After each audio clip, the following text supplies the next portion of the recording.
Leadership's about people, not power. And it's got to be personal. It's got to be interactive. And it's got to be starting with building a relationship. My success is based upon my team's success. And my team's success is based upon them getting the credibility that they deserve. People work a whole year to deliver results. If they deliver results, reward them. If you don't stand for right, how are things ever going to change? Leadership is I am now in a position where I am taking people and I'm making them better. And I'm making them want to be better.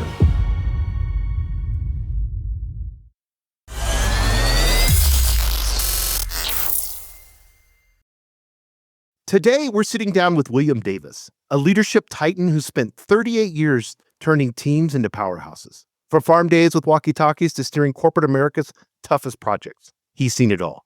With a heart for loyalty, a mind for ethics, and a knack for delivering big wins, William's here to unpack why leadership's tanking globally and how we all can fix it. Get ready for a no BS wisdom from a guy who's walked the walk. So let's dive in. Thank you, William, for being on the podcast today. Thanks, Jason. I really appreciate you having me. I know, William, your backstory was you grew up on a farm and, I can remember those days, when I was little, I was born in 1973. So we had the CB radios, but now we've gotten smartphones and AI and Slack and email and, text messaging and all these things. How do you think text boom has screwed up leadership instead of saving it? Well, I think the biggest reason that we're having challenges is because it's taken away the personal relationship and the personal contact. I remember, and again, going back to when I was growing up on the farm. When I was growing up, Dad would teach me. Well, how did Dad teach me? Dad taught me hands-on. And today you've got text, you got email, you got impersonal phone calls, and so little contact between managers and their people, let alone leadership in their people. And I, that's one of the things that has really come into focus for me over the years is management and leadership are two totally different things. And managers do a really good job at what they're asked to do. Leadership has a different, way of going about dealing with people. And it's got to be personal. It's got to be interactive. And it's got to be starting with building a relationship. And I know one of the things that you talk about on your website, and we'll have that in the link down below. We encourage everybody to check your website out. Like the World Economic Forum says 77% of people think corporate leadership's a disaster. I mean, that's an amazing statistic, 77%. That's almost like 80-20. I mean, that's up there to the 80%. Yeah. After 38 years of doing this, what's the one mistake you see leaders making over and over again that you feel is tanking trust? I think a lot of it's a credibility gap, right? I say something, I don't follow through on it. I say something, I don't do it. Teams become disillusioned with people who don't keep their word and don't walk, as you said earlier, walk the walk, talk the talk, walk the walk. And if you're not able to do that, your ability to lead a team is messed up very quickly because people won't listen to you anymore. You've lost credibility because they don't trust you. William, do you think it's kind of, because I've been a manager, I've been a leader, I've been, mid-manager, upper manager, C-suite. Do you think it's kind of, you're just trying to react to the person and just being like, oh, okay, yeah, sure, not a problem. We'll do that. We'll get that done. Yeah, that sounds awesome. Let's meet for lunch. Is it kind of just that? That, and then over and over and over again, that happens.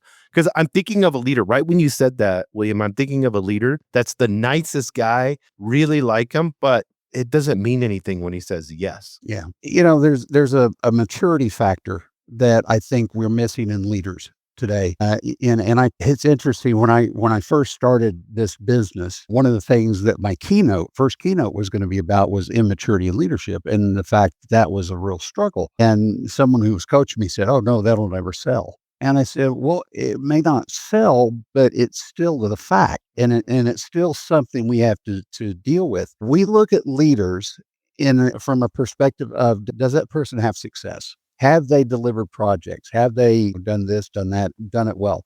That doesn't have anything to do with leadership.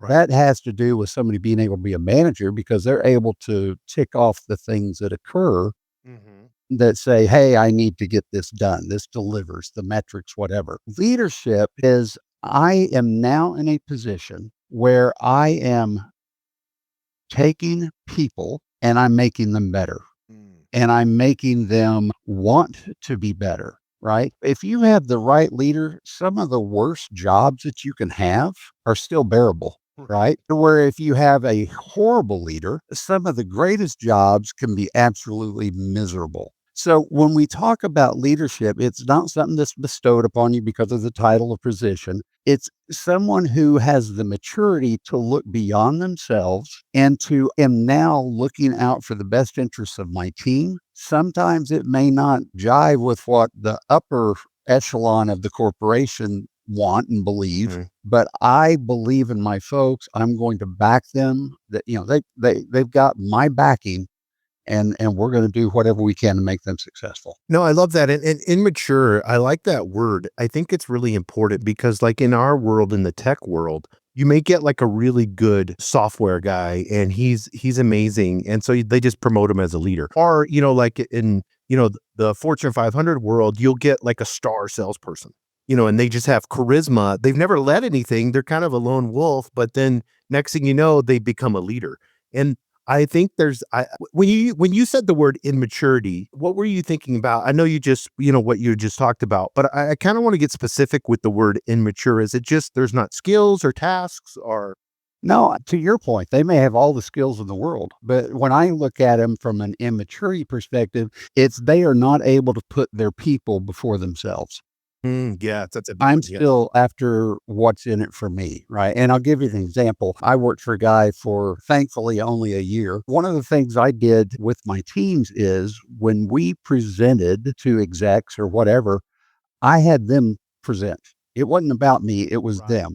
They did Mm. the work, they have the knowledge, they put in the effort. I want Mhm. them to get the exposure and to be able to get the kudos for it. And I never will forget, he came up to me one day and says, that's a horrible example that you're setting. I'm like, why? He says, you need to be as the leader, you need to be one out front, or they don't think you're doing anything. And I said, I don't need to be out front because my success is based upon my team's success. Mhm.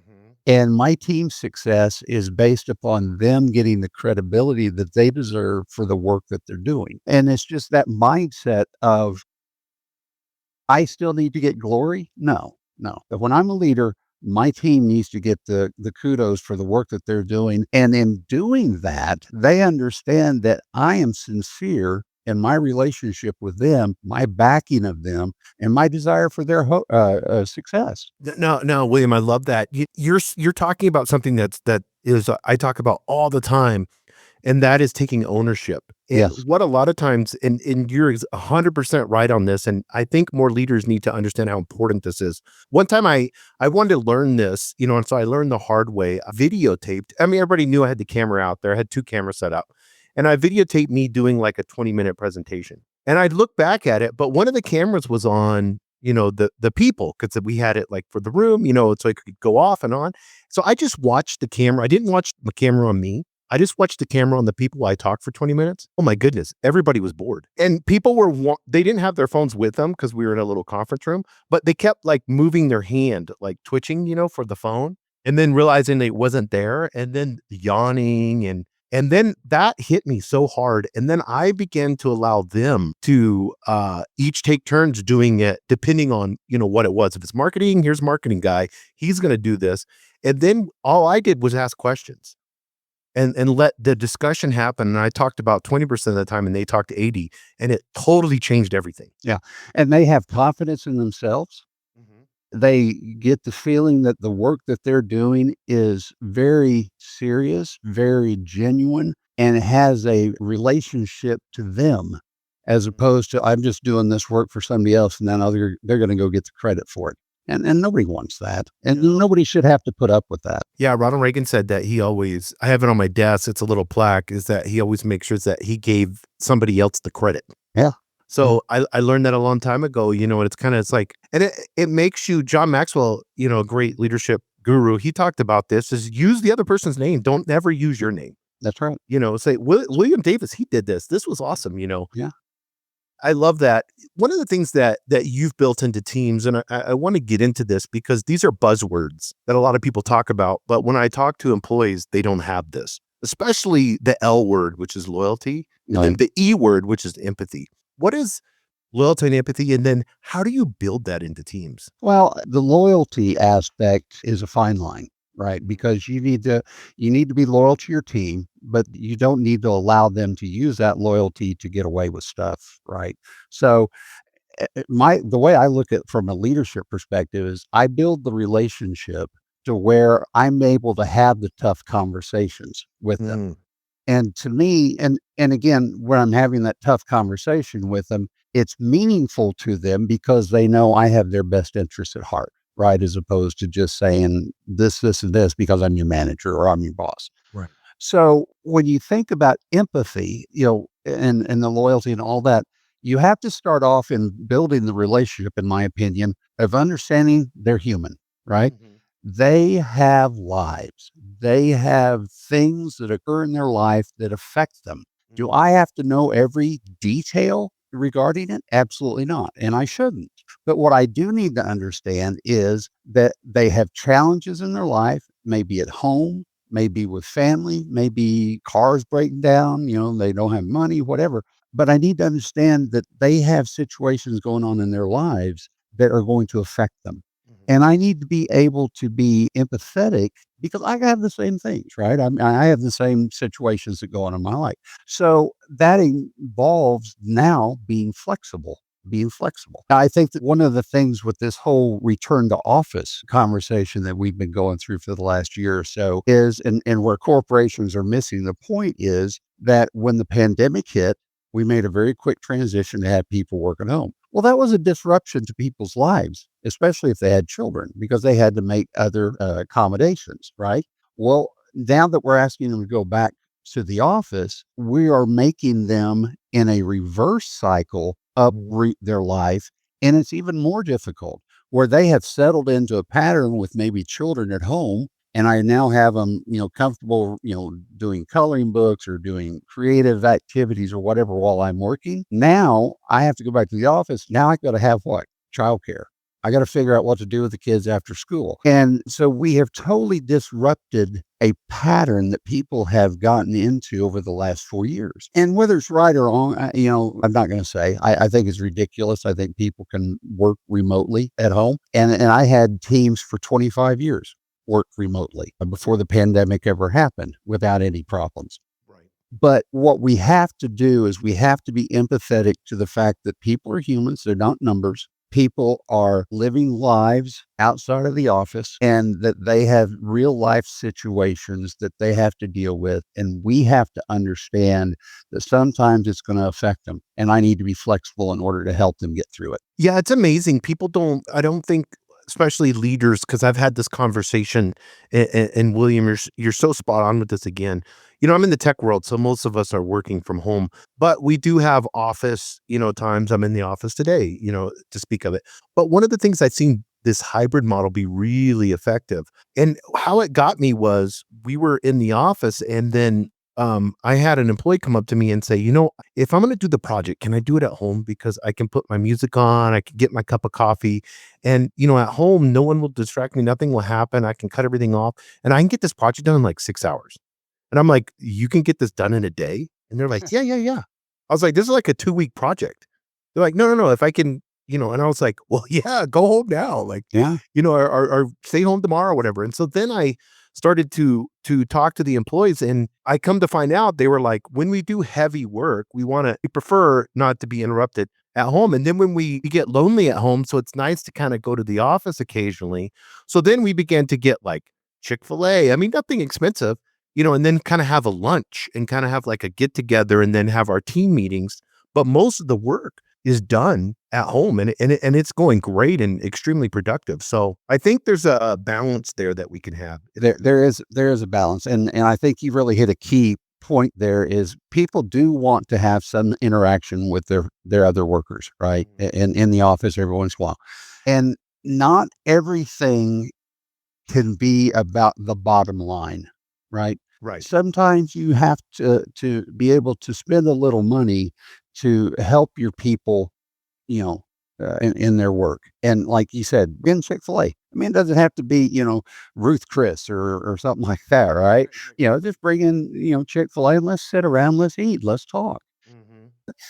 Again, week after week, year after year, all you ever hear about is the bottom line. What are my earnings, Mhm. And well, when we talk about not being authentic, corporations are very, very inauthentic when it comes to, oh, we had great numbers, but oh, your raise is 1%.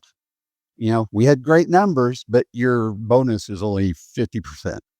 Okay, quit talking out of both sides of your mouth, right? Mhm. People work a whole year to deliver results. If they deliver results, reward them. Quit using numbers, hey, Mr. CEO, quit taking a $25 million pay, bonus or, pay increase and use some of that money for your folks.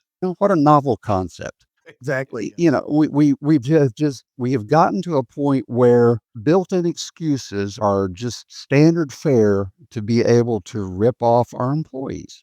Mhm. And again, you go back to, what? Cost of living has gone up 5%. I can't give somebody a 1 or 2% raise and expect them to perform at the same level because now what have I introduced? I've introduced all of these other components Mhm. that are now driving aspects of their life, and they can't control, right? Unless one, I go find another job that pays higher, right? And I talk about this: the devil you know versus the devil you don't know. Which one's better, right? Yeah, exactly. Or in some cases, I've seen people that have gotten a second job just to try to help make ends meet. So executives need to quit being so selfish with and I'll probably get myself in trouble saying this, but they need to quit being so selfish with uh, looking out for myself, look out for your people first, and then take something on the end. Yeah, it's amazing. Simon Sinek wrote that book, Leaders Eat Last. And he saw that it awoke to him in the book. He talked about it. I was in the Marine Corps, and he had gone and visited, and he saw the officers eating last. And that was making sure all the troops had gotten fed. And that's something that we used to have and we don't have anymore. And that brings me right to the next question.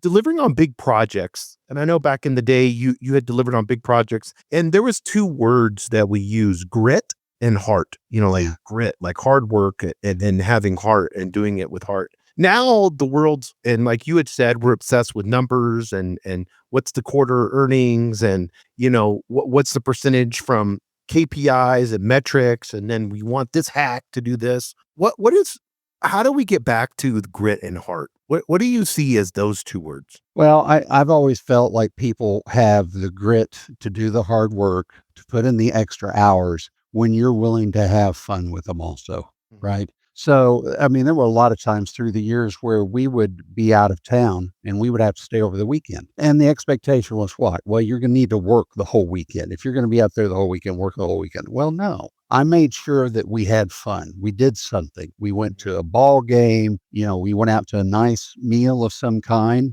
Mhm. right? And oh, heaven forbid it cost money. But you know what? It allowed the people to relax. It Right. allowed them to refocus. It allowed them to have conversation, even if it was about work, in a little bit different way, right? Right. Not so serious, not so stressed out, right? We were able to relax and have the discussion. Then when we came back to the office the next day, then we were really able to focus and move forward. I think the other thing is you can't overreact, Mm. right? Particularly if something goes wrong. I learned very early on from one of my first bosses. He said everything for the most part is fixable. And that's true. And I understand there are situations where maybe you put in the wrong code or the code's messed up and you run the program or run a payroll or whatever and oops, that's a screw up. Okay. But you know what? It's fixable. It's Mhm. fixable. Is it inconvenient? Yeah, but it's fixable. And when you have that situation, the first idea is not to go hammer the person that was responsible for it. You know what? Right. Right. I have serious doubts that they intended to do that Yeah, right? exactly. Right? So what do? You fix it. One, you identify the problem, you fix it. Two, you go back and say, what happened? You know, what happened? And let them discuss it with you. Okay. Not everything has to have a punishment or a bad slip or whatever you want to call it Right. associated with it. Right. Don't overreact to situations just because something goes wrong. Deal with it, talk to the person, and I guarantee you 90% of the time they'll learn from it and move on. And by acting that way and by working with the person like that, you have allowed them to now feel like, you know what? I have the ability to be a little bit more adventurous with what I'm doing. I got to make sure I don't mess something up, right? And that's what testing environments are for. You do, but I now allow them to have a little bit more of a thought process to what they're doing and come out with better ideas often. Mhm. Yeah, 100%. It allows them to be more creative. Yeah. That's so beautiful. You said leadership's about people, not power. I mean, that's just constantly on your website. Yet, if we really look at it, 85% see a crisis in our government and with, like you had mentioned, the CEOs, the C-suite and beyond. Where do you think the disconnect started? Well, I think the disconnect started the first time we had someone move into a governmental role where they looked at a pathway to serving themselves, whether it be money or things, as opposed to serving the people that they're elected to serve. Without getting too political, I just find it amazing when a person goes into government and comes out richer than when they went in. Yeah, all of them do that, both sides. I don't understand how that's possible. Because if you look at their salary, that's just that, because they're keeping a house in their home place and then they're paying for something in Washington, DC, right? That's not cheap. Right. How do you end up having more expenses but coming out with more money? So somewhere we've lost the servant piece Mhm. of what our government should be. And it starts with the people that run for office, right? We've got to do a better job of understanding the history of somebody that runs for office because there's a history there that if we would just look, we know what they're really truly about. And if we find that out, we don't need to be putting them in office. Mhm. And I find it interesting that, and I've talked to my wife about this before. You or I, Jason, we couldn't run for office because we could never raise enough money in Mhm. today's environment to be able to pay for the ads and all that. Right. Well, that's a problem because what you have in that situation is you now have a government that is not by the people or for the people. It's by the wealthy and for the wealthy. Right. And that's something that we've got to get away from. Is it term limits? Is it I think that's a good place to go. But I also think we've got to have campaign finance reform because Mhm. money talks and often money talks in a corrupt way. And we've got to get away from that where the average individual can run for office and compete. Yeah, 100%. This is interesting to me because, what you see a lot of times, especially when you're looking at servant leadership, because that's what you're talking Yeah. about. If our leaders that are out there and open and all over our social media, all over the news, the cable channels, if it's me, and both sides narcissistic, like you say, these type of people, then what are you gonna get? They're looking at us as less than. They're looking at the people as less than. That's what they did in the business world. That's Yeah. exactly what you're saying. That's what they did in the business world. There's a history there Yeah. coming into this, and like I said, this is both sides. Like, we could name names on Absolutely. both sides, and I Absolutely. feel like, this has kind of permeated our government. This has been happening for decades and decades and decades, where, like you said, because Abraham Lincoln wouldn't have been elected That's exactly right. because he had no money, That's but right. he was a politician. That's right. That's right. Yeah, and that's a sad commentary Mhm, when that's the case because, when somebody gets elected, they go to Washington and they quit listening to the people that put them there. mhm. What are you going to do? Because oftentimes the worst ones you can't ever get out. Yeah, and this leads me to my next question, William, because you talk a lot about this, and that's ethics. Like lessons on ethics as far as, you see it all the time. We've kind of gotten, used to it. Like, we expect a leader to fall, over and over again. I could type in, whatever right now and Google News or whatever would spit out, a leader was this or a leader ethically, took money or whatever it may be. What do you think keeping ethics front and center? How do you do that in this environment, in this world? Well, unfortunately, when you are someone who's ethical, you're oftentimes going to pay the price for being ethical, right? Because you make others look bad. And that's the shame. When you stand up for your people, when you stand up for right versus wrong, if it goes against the flow, you're oftentimes going to pay the price. I can't count how many times through the years I've had negative comments on my reviews that, he doesn't go along, he doesn't get along. Well, I do go along and I do get along, but I go along and get along with the people who actually do the work and who deserve the credit, who deserve the money, and who deserve the recognition, right? And so, when you're going to be an ethical person, that means you're going to have to stand for things even when they're not popular. Right. And too many people, and I understand this, and it's a lot easier for me as I reach 60 years old and get close to retirement, right? It's easier for me to stand for things that 30 years ago I might have hedged standing for because I had to look out for the long-term effects of the career having a wife and two children, right? Doesn't make me right, if I didn't stand for it then, but I understand people's hesitancy, Right. right? But, if you don't stand for right, how are things ever going to change? Right. Yeah, exactly. And the only reason you're standing is because there's some type of external pressure happening. Exactly, exactly. And again, I mean, it could come from your immediate boss, it could come from the corporate director, it could come from, executive vice president, it could come from the CEO. But where it comes from shouldn't, again, make a difference whether you're standing for what's right or not. Yeah, and I've had some interesting conversations around this, and one of the things that's helped me is not taking it emotionally. Like the minute they say something unethical or want me to do something unethical, I take, a lot of people will get, and I've done so many wrong things, not unethical like that, but like Right. the way I responded, like, why the hell would you want me to do that? I'm not going to do that, and then Yeah. instincts defensive where it's like, what do you mean? Like, where are you coming from? Like, Jim, let's go have some drinks or let's have lunch. Let's talk Yeah. about this. Talk I about kind of want to know where you're at or where we're what's the situation? Like, what's going on? Is there something behind the scenes I need to know? And then once I can kind of understand that, a lot of times I've prevented it just by having the ability to understand how he's getting pressured or she's getting pressured. right. And then we could come up with something more ethical together, and solve the solution or solve the problem because he's only looking at it in one way. Yeah. So instead, or getting a couple people together and be like, I know, Susan, and she's amazing at this. She's an attorney, and let's have a conversation with her, off the books and see what Mm. she says.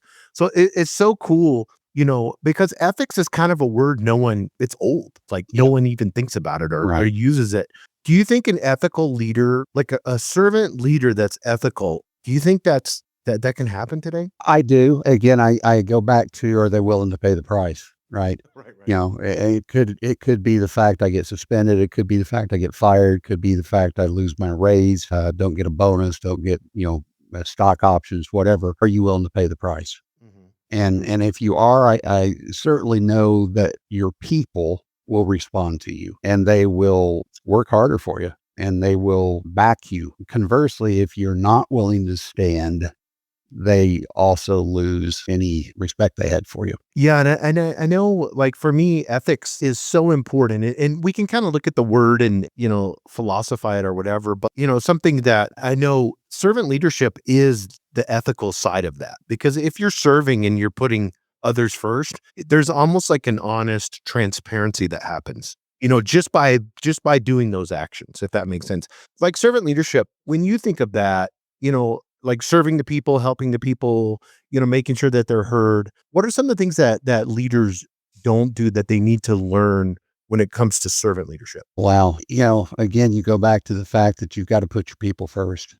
I know it's easy to sometimes look beyond them and say, how does this affect me? But if I'm going to be a true leader, I've got to look at how does it affect my people first, right? Is it the right thing? And again, as part of the book I talk about and really harp on at the very beginning is building that relationship, right? And in building that relationship, I am now able to understand what drives my team, what hurts my team, issues that the team might have working together.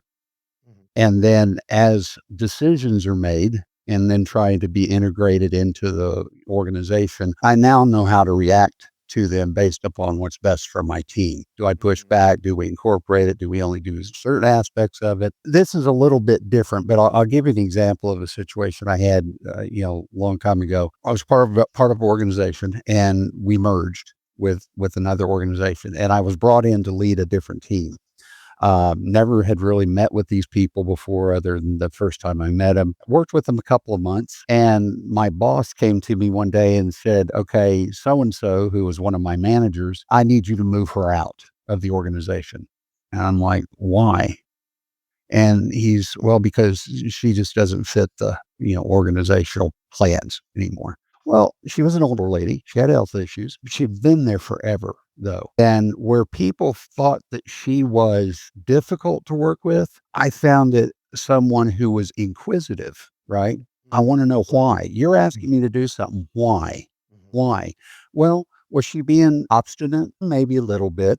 But more than anything else, she wanted to know how the thought process was of what we were doing Mhm. because she had a lot of experience, right? And she wanted to be able to offer, her guidance if what was being asked of her was kind of off track, Mhm. right? So I, I was responsible for doing her review. I wrote up her review, gave it to my boss like I did all the others, and he said, "No, this is not good enough. You've got to mark her down more."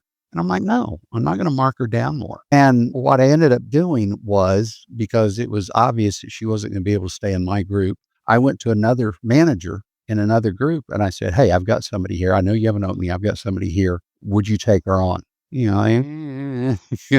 were a little hesitant about it. And I said, "Look, she's a great worker. She's got a lot of knowledge, and you deal with her right. You help her, guide her, she'll do anything you want." And I moved her over to that other group. And man, I caught more flack. "That's not what I told you to do." And I said, "Well, that's the right thing to do." There wasn't any justification for getting rid of her other than the fact that y'all just don't like. Right. Yes. Right.